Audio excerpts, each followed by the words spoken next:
This scene here takes place at the beginning of the Silence of the Lambs movie directed by Jonathan Demme. Clarice is given her assignment to interview Dr. Hannibal Lecter. This iconic scene comes from a film that is widely regarded as a good movie, winning 5 Oscars at the Academy Awards for Best Picture, Actor in a Leading Role, Actress in a Leading Role, Best Director, and Best Writing.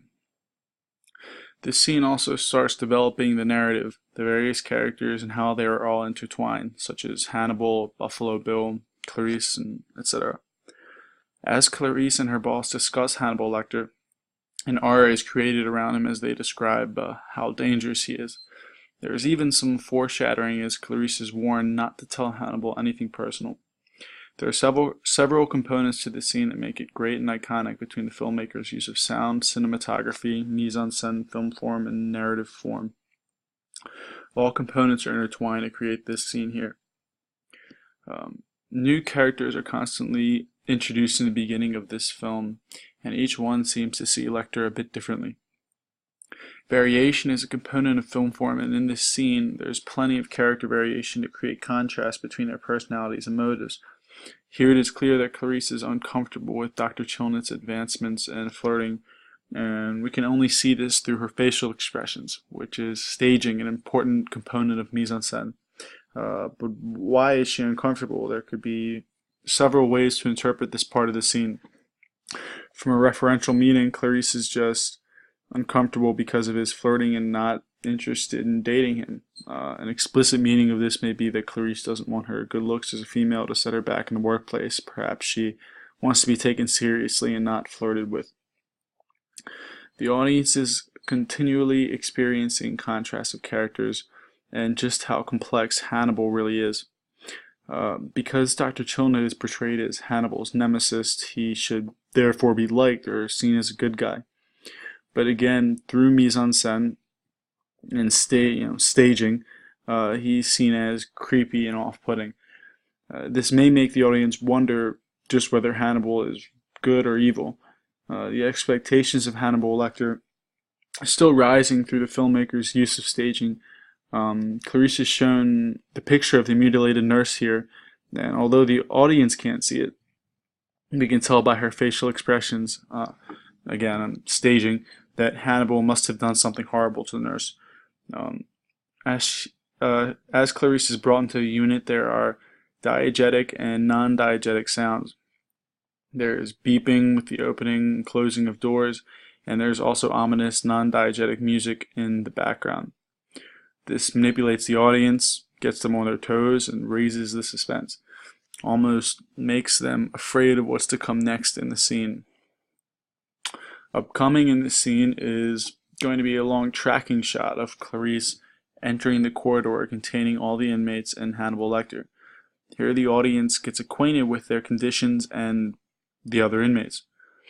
Not only is the placement of characters important, but the props used are an important component of mise-en-scène in this early scene of the movie. The audience notices that Hannibal's cell, or they will notice that Hannibal's cell, is last in the hallway and is different from the other inmates. By the use of props and camera placement, Hannibal is seen as different than the other inmates, almost above them. Also, his cell has clear walls instead of bars protecting him from visitors and, Clarice Starling. This allows Hannibal to look straight at Clarice. This also adds to the danger behind Hannibal Lecter, as the plexiglass prevents him from reaching out at Clarice and any guards that would walk past, whereas this precaution hasn't been taken with the other inmates. He is also placed in the center of his cell, expecting Clarice when the camera moves into frame of his cell as she walks down the hallway to see him. This almost puts Clarice off guard and Hannibal in a powerful position. To farther employ this power position of Hannibal Lecter's, the director is going to use POV shots for Hannibal during his introduction with Clarice.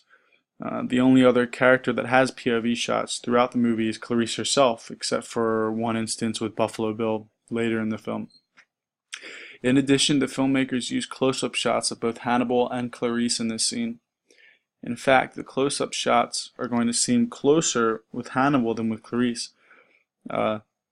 The text film art actually talks about the camera angles used in this scene. At first, the camera angles are angled to the right or the left of the characters, but as the conversation between Lecter and Starling progresses and becomes more intimate, the position of the cameras move closer to the characters until the camera angles become point-of-view shots. Another component of mise-en-scène and cinematography that really stands out here is the lighting. Unlike that of the other cells as you have seen, Hannibal's cell is very well lit. This allows him to be seen better than the other inmates, almost not really seen as just another inmate, but as just another person. It appears that the filmmakers used the three-point lighting, as Hannibal has a key light on him at all times, and there is also backlighting and a fill light. I want to talk about the sound used in this scene for a moment. The only sound heard here, beside the use of some ominous non-diegetic sound in the beginning of the scene, is the sound of their voices and the sound of the prison. There is also an echo produced from his cell, which makes Hannibal seem powerful and terrifying, but mostly more terrifying. The sound of his voice alone, or the volume, adds to the emotional feeling of the scene. He mostly talks in a low, soft voice, but at short moments it is contrasted with loud volume, scaring both the audience and Clarice, adding to the terrifying nature of Hannibal Lecter. An important prop used in this scene, which many others have analyzed, is the chair that Clarice sits in to interview Hannibal, which we saw earlier as she entered the corridor. It's a very basic chair, and may have several meanings behind it. The chair may be basic because Clarice is simply not a very important person who does not hold a high position at the FBI, which is true. The chair may be basic to represent how alone she is in the hallway. In any case, it is the only object shown in the hallway, adding to the ominous feeling and suspense behind Clarice's interview with Hannibal. Silence of the Lambs also employs several components of film form, including repetition. There are several motifs throughout the movie, and some are shown here in this scene. First, the conversations themselves between Clarice and Dr. Hannibal Lecter are repeated elements throughout the film. Another motive here is the amount of doors. Clarice walks through several doors and passages to get to Hannibal Lecter, and later in the movie she again must walk through several passages to get to the basement at Buffalo Bill's, where he commits his atrocities. It's motives like these and complementing narrative and film form with great uses of sound and cinematography that really make a good film, or at least a film that feels whole, like Silence of the Lambs.